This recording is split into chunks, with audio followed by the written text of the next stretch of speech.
Salut à tous, une petite vidéo sur les consoles 8 bits Atari. Donc l'Atari 2600, aussi connu sous le nom VCS, l'Atari 5200, uniquement sorti aux USA, l'Atari 7800, sorti assez tardivement en France et on reviendra dessus d'ailleurs, et l'Atari XEGS qui a une spécificité bien particulière. Donc les consoles Atari qui ont toujours été un peu laissées de côté au niveau médiatique, en tout cas je me rappelle pas, j'ai pas souvenir de tests de jeux assez récurrents sur les consoles Atari 8 bits. Il y en a eu sur Jaguar, il y en a eu sur la Lynx, pardon, mais sur les consoles 8 bits, vraiment très peu, ou en tout cas moi j'en ai pas eu beaucoup. Alors moi je voulais vraiment évoquer ces consoles-là, parce que Atari a eu un rôle bien particulier dans les jeux vidéo. Je pense même qu'Atari a démocratisé la console de jeux vidéo, parce qu'ils sont à l'origine du premier succès commercial avec l'Atari 2600. On reviendra aussi sur les rééditions, notamment de la 2600 et de la 7800 avec la 2600 Plus qui a eu lieu l'année dernière et la 7800 Plus qui a lieu cette année, qui sont des consoles on va dire mini mais qui permettent de jouer aux anciennes cartouches. Enfin on reviendra dessus. On va revenir un peu sur moi, les jeux que je possède, sur mon expérience avec Atari, avec ce que j'ai connu et avec ce qu'est Atari aujourd'hui.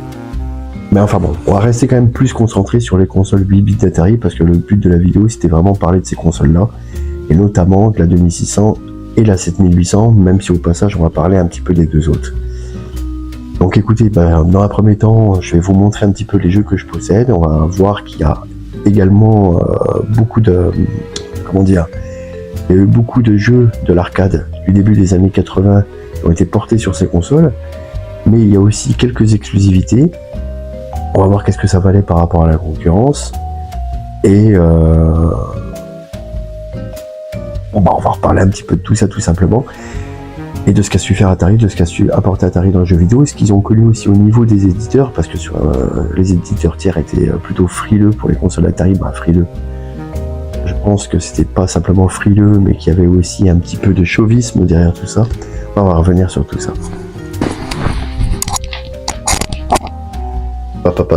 Donc voilà les jeux. Alors, moi je vais vous présenter un petit peu les jeux que je possède, parce que je possède pas tout malheureusement, j'aimerais bien posséder tout, mais bon il y a énormément de jeux, notamment sur la 2600.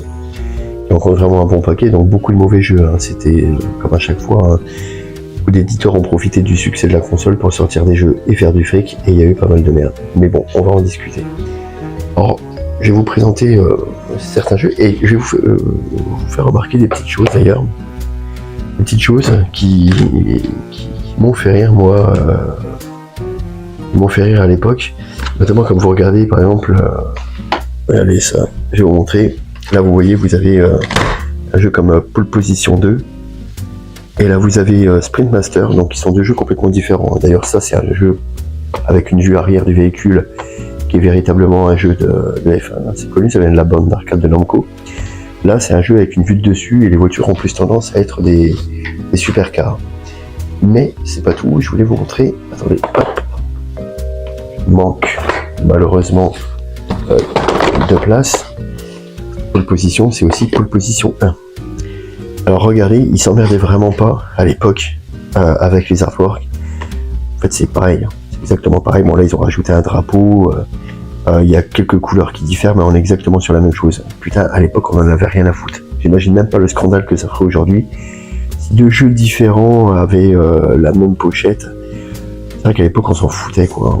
On profitait du jeu, et puis voilà, quoi. En tout cas, Sprint Master, alors je sais pas si on peut voir, voilà.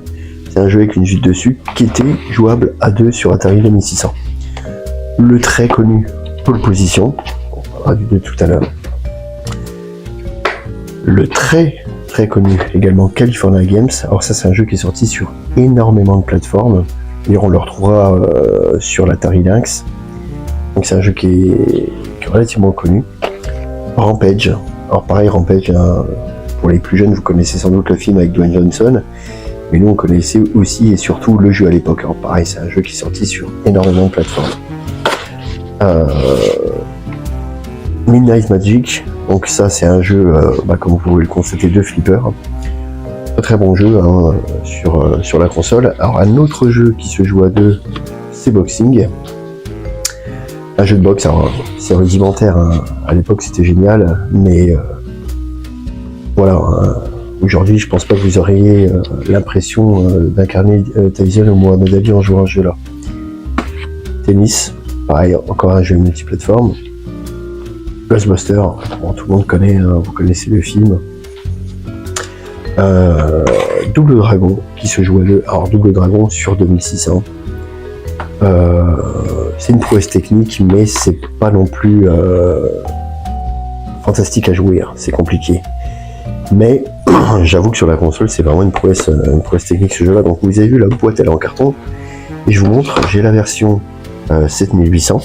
Donc pareil, un artwork qui est complètement identique, hein, juste les images du jeu qui diffèrent derrière. Et dans une boîte qui ressemble plus à une boîte, les boîtes pour VHS.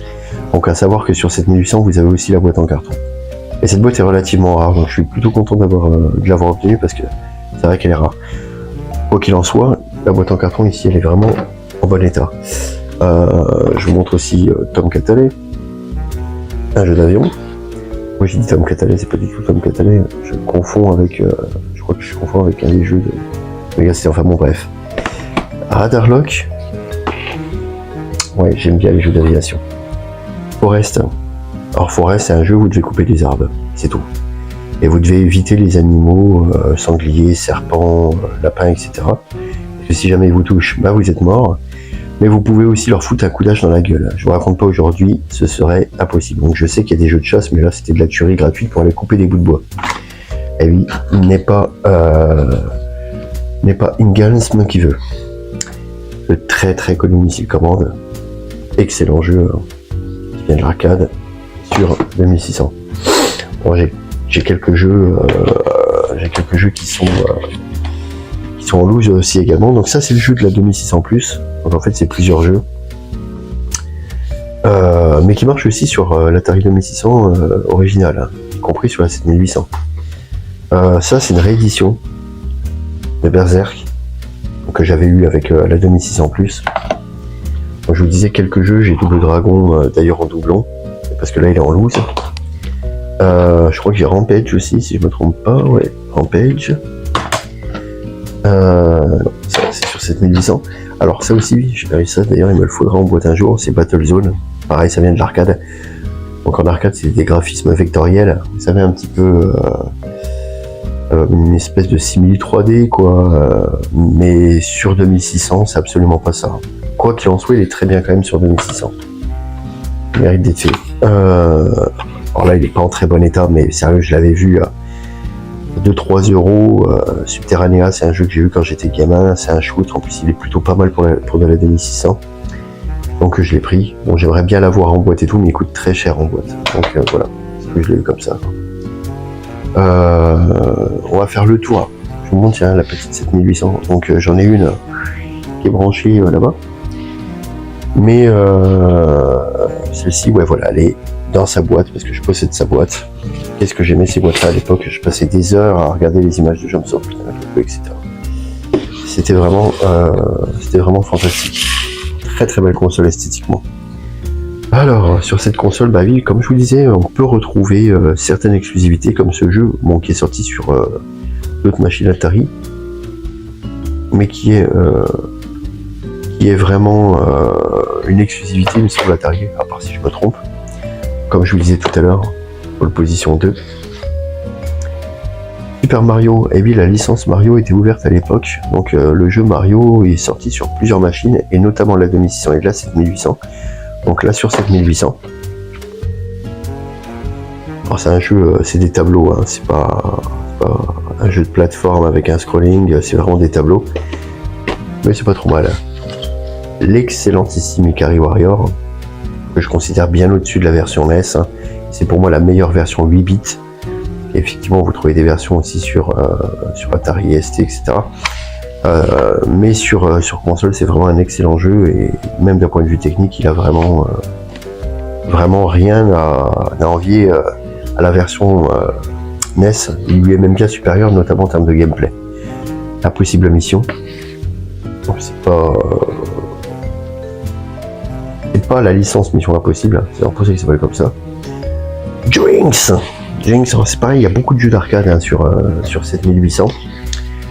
Alien Brigade, Donc Alien Brigade, qui est un jeu qui est pareil, qui est une exclusivité sur 7800. Un jeu avec 5 niveaux, c'est un jeu de gun qui se fait largement à la manette, hein, contrairement à Operation Wolf par exemple sur Master System, à la manette c'est même pas la peine d'y penser. Celui-là, moi j'arrive à le finir à la manette, mais on pourra revenir là-dessus. On peut y jouer au gun. Certains ont connu la 7800 mais se disent merde, j'ai jamais eu de gun. On reviendra là-dessus. Fight Night, un jeu de boxe, un jeu de golf. Bon, le très connu Commando, très bonne version sur 7800 également.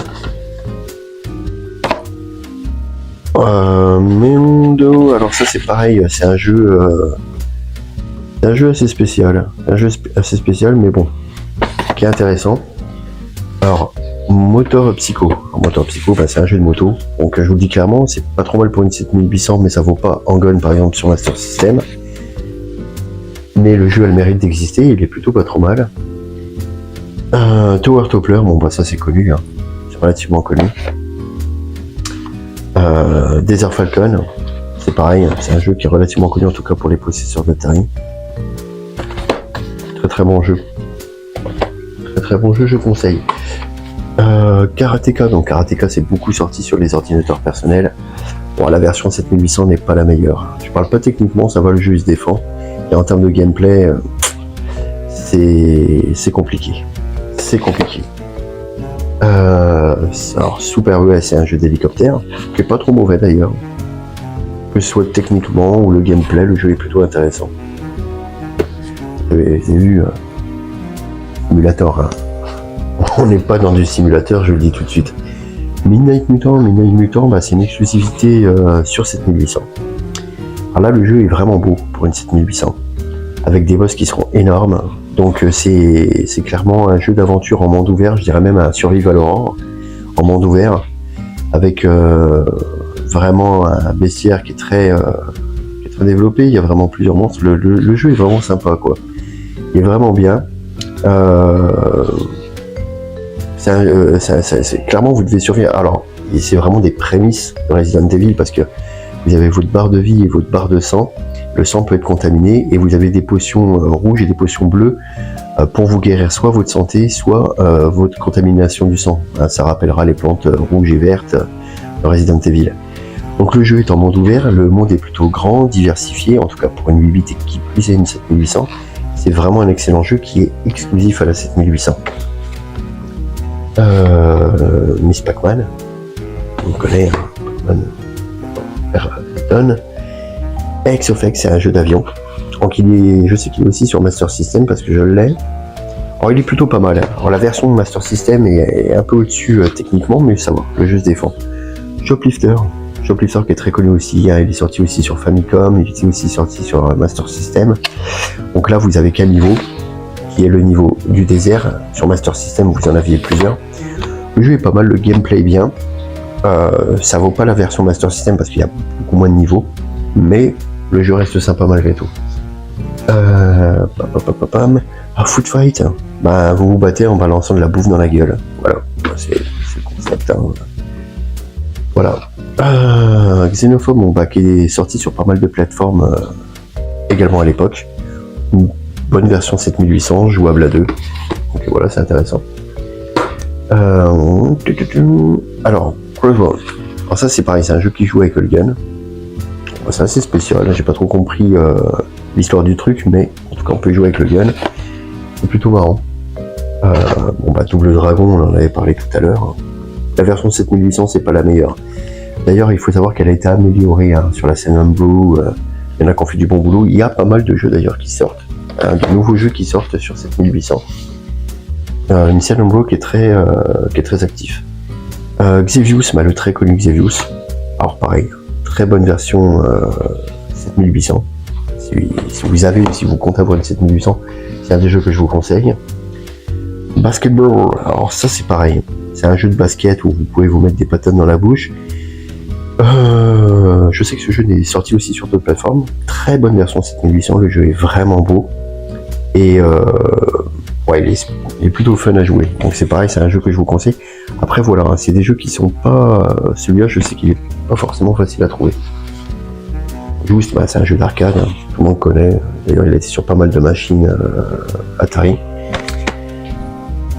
Et enfin, Fatal Run. Alors, Fatal Run, c'est pas du outrun, hein, mais c'est pas mal. Hein. Vous pouvez modifier votre bagnole, vous pouvez lui apporter des armes, etc. Donc, c'est intéressant et le jeu est pas trop mal fait. Donc, c'est toujours intéressant à faire. En loose, j'ai Donkey Kong Junior. Et ouais, il y avait du Donkey Kong sur Atari. Pareil, la licence était ouverte à l'époque. J'avais oublié de vous dire que j'ai malheureusement pas encore en boîte, c'est Space Invaders sur 2600. C'est ça a été mon premier jeu, ça. Mon premier jeu. Alors, je voulais vous parler justement du gun. Donc le gun, le voilà. Donc le gun qui est ici. En fait, il était vendu en pack avec la XEGS, que vous voyez ici. Alors la XEGS, c'est une console sur laquelle on peut brancher un clavier ordinateur. Donc elle était vendue en pack avec son propre clavier. En fait, quand vous la branchez avec le clavier, eh bien ça devient un ordinateur personnel. Ça devient simplement un Atari 400 ou 800 XL. Les Atari 88, elle avait cette spécificité de faire un pont en fait entre l'ordinateur personnel et la console de jeu. Donc d'un point de vue technique, c'est un ordinateur 800 XL, mais on peut même dire c'est l'équivalent d'une Atari 5200. L'Atari 5200, je vous en parlais tout à l'heure, elle est sortie uniquement aux États-Unis. Elle n'est pas rétro-compatible avec la 2600. Par contre, je pense que de mémoire, c'est la première console qui avait 4 ports manettes en façade, et c'est une console qui n'a pas connu le succès, quoi. La 7800, quant à elle, est totalement rétro-compatible avec la 2600. Tous les jeux 2600 passent sur 7800. Faut passer par la Péritel et non pas par la prise RF. Du coup, les jeux 2600 seront à l'écran avec toutes leurs couleurs. Et quand vous jouez sur 2600, ils ne possèdent pas toutes les couleurs parce que vous êtes sur la prise antenne et ça ne permet pas de mettre toutes les couleurs. Alors, oui, pour revenir sur l'XEGS, la XEGS, elle partageait d'ailleurs les mêmes jeux, exactement les mêmes jeux que les ordinateurs personnels 8 bits Atari. Donc les cartouches, vous voyez ces cartouches comme un jeu qui est très connu, un River Raid. Ça va aussi bien sur un ordinateur Atari 8 bits que sur la XEGS. Ces jeux peuvent aller sur l'un comme sur l'autre. Voilà. Et vous retrouvez des pole positions. Alors là, je l'ai en cartouche comme ça. Parce que je l'ai ici, les neuves, et je l'ai jamais ouvert. Et je l'avais trouvé en loose pour même pas une dizaine d'euros, donc je l'avais pris pour pouvoir y jouer. C'est clairement le même pole position qu'on retrouve d'ailleurs sur l'Atari 5200. Pour revenir sur le gun, rapidement, le gun pas facile à trouver. Il marche sur toute la gamme Atari, c'est-à-dire l'Atari 2600, l'Atari 5200, l'Atari XEGS, bien évidemment, les ordinateurs Atari 8 bits, mais aussi les ordinateurs Atari ST. Le gun marche sur tout. Alors c'est pour ça que c'est plutôt pas mal, parce que ça m'a permis de faire Alien Brigade sur la 7800 avec ce gun, chose que j'avais pas pu faire à l'époque. Mais le gun, c'est pas facile à trouver quand même. Donc vous voyez, il y a quand même pas mal de choses sur les consoles Atari. Et je voulais d'ailleurs, comme je vous l'avais dit, l'Atari 2600 Plus, avec la fameuse façade en bois, donc 4 boutons et pas 6, comme ce fut le cas de l'Atari VCS quand elle est arrivée en 77. Là, il y a eu des rééditions. Alors des rééditions avec justement cette façade qui était conservée, ou la façade noire. C'était inscrit 2600 à la place de 7800, à la place de VCS, pardon, et qui avait 4 boutons. Donc c'est des rééditions qui permettent de jouer en HDMI sur n'importe quel écran, et vous pouvez utiliser les cartouches d'époque. Il y a des rééditions de jeux qui sont refaites, des jeux par exemple comme Ninja Golf qui a été réédité, que vous pouvez avoir neuf désormais. Et ce jeu qui est vendu avec la 2600 Plus. Donc à savoir que la 2600 Plus, vous pouvez jouer aux jeux 2600 et 7800. 7800 Plus, c'est exactement pareil. Donc c'est bien, je trouve que c'est des belles rééditions, donc c'est 119 balles quand même. Mais c'est intéressant, en plus elles sont vraiment très très belles, les machines, et un peu plus petites que les originales. Donc la 7800 qui est sortie en France assez tardivement, elle est sortie dans les années 90, 1990 il me semble. La Mega Drive était déjà là, la Super Nintendo allait arriver, et elle est sortie tardivement parce que la console dispose d'un port d'une connectique Péritel. D'ailleurs le câble est le même que l'Atari ST. Une connectique Péritel, d'ailleurs quand vous ouvrez la console, j'ai déjà eu l'occasion d'en ouvrir, vous avez vraiment l'impression que c'est du bricolage et que ça a été rajouté un peu à la va-vite. Et pas tant la va-vite que ça, parce que la console est sortie quand même tardivement en France, et paraît-il que ce serait à cause justement de cet ajout de Péritel. Alors, sinon oui, c'était comme la 2600, une prise sur l'antenne et vous verrez l'engine. Là, c'est une Péritel. Alors attention, on n'a pas un signal RGB de ouf de malade, c'est pas terrible. Mais bon, on peut trouver sur un écran avec un petit réglage la possibilité d'avoir une image à peu près correcte. Il y a des potards à l'intérieur que l'on peut manipuler pour améliorer l'image. Moi je l'ai déjà fait sur une 7800 qui avait des problèmes, et sinon j'évite de le faire parce que c'est vraiment au quart de millimètre, hein. Vous bougez un peu trop et on voit plus rien, après c'est un peu compliqué de remettre sur l'image. Mais bon, voilà, c'est une possibilité, mais on va pas trop rentrer dans ces détails-là. Donc moi j'ai eu la 7800 alors que j'avais déjà la Master System. Faut savoir qu'à l'époque j'étais un peu en retard sur les générations de consoles, hein. J'ai eu la Mega Drive en même temps que la Mega CD, donc à la sortie de la Mega CD. Donc ma 7800 a cohabité avec ma Master, et on pourrait croire qu'en ayant la Master, la 7800 n'avait aucun intérêt. Eh bien non, contrairement, j'ai fait pas mal de jeux qui m'ont vraiment plu, notamment Alien Brigade, Midnight Mutant ou encore Ikari Warriors, Pole Position 2, Xevious. Enfin, j'ai vraiment fait des très très bons jeux sur cette console, elle mérite vraiment d'être connue. Il y a peu de médias qui en parlent, il y a peu d'influenceurs rétro gaming qui en parlent également. C'est vrai qu'on parle beaucoup de consoles Sega, de consoles Nintendo, Sony, et on parle peu d'Atari. Et c'est dommage parce que même si elle s'est vendue qu'à 4 millions d'exemplaires, ce qui est loin des 30 millions de la 2600, c'est une console quand même qui mérite d'être connue, et elle a des petits avantages techniques, hein. Même par rapport à la Master System ou à la NES. Il faut savoir qu'elle peut gérer plus de sprites simultanément à l'écran. Bon voilà, c'est quand même un truc qu'il faut savoir. C'est une console esthétiquement que je trouve vraiment magnifique. Et il y avait d'ailleurs la pause, elle était ici quoi. Bam bam. Comme la Master, c'était pas sur la manette. D'ailleurs en parlant de la manette, attendez, je vais essayer de sortir la manette parce que est-ce qu'on va illuminer la manette qui est ici. Alors c'est pas comme la manette américaine, la manette américaine c'est un peu à l'ancienne, là j'en ai pas d'ailleurs.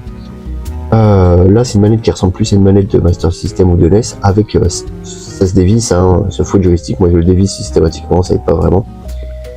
Bon, elle est pas super, c'est pas super qualitatif, mais bon, ça reste meilleur que la manette américaine, et ça se rapproche plus de ce que nous on avait en Europe avec la NES et la Master System.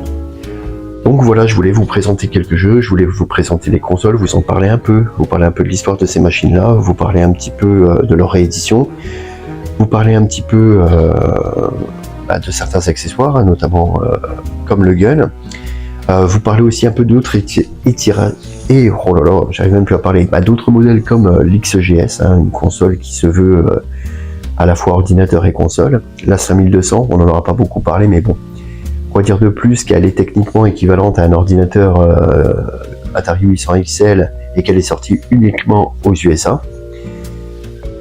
C'est intéressant, je pense quand même de présenter quelques jeux, parce que je pense que dans les jeux que j'ai présentés, il y a vraiment des jeux qui sont indispensables sur ces machines-là. Bon, la 2100, il y en a plein.